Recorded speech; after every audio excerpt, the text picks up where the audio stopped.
The man woke up from a deep unconsciousness and saw a goat licking his face. He took off his blindfold and looked ahead, realizing he was trapped on a cliff that was 10,000 feet high. Below him was a bottomless abyss. Looking up, he saw that his parachute was caught on a protruding tree branch. Behind him was a smooth rock wall with no handholds. So, he quickly pulled out a dagger, untied his shoelaces, and put them inside his shoes. Then he started climbing up, using his hands and feet, one step at a time, but it was really hard. Luckily, the dagger broke, and he lost his footing, falling down. Luckily, the parachute got caught on some rotten wood, saving him from a deadly fall, but he didn't have time to relax because the tree branch was starting to break under the weight. He quickly changed his position and used the dagger to cut the parachute ropes. Just in the last second before the branch broke, he got rid of the heavy parachute and hid in a crack in the rock. But without the branch to hold him, things got even tougher. He looked up and saw a bright, moonlit goat jumping on the cliff. He took a deep breath and let go of the cliff with his left hand, shifting his weight forward. This simple move almost cost him his life. His whole body was now hanging in midair, and he had to use all his strength in his arms and legs to slowly inch his way up in a really strange position.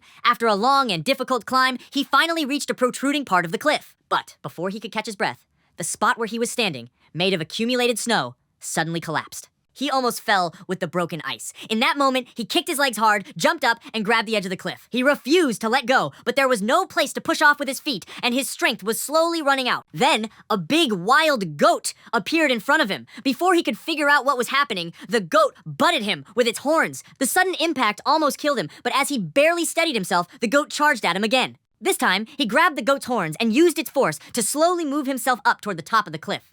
Finally, he climbed to the top and escaped the fate of being smashed to pieces. The man kept petting the goat gently, trying to keep it calm. After making sure everything was quiet, he stood up and walked toward the little wooden cabin.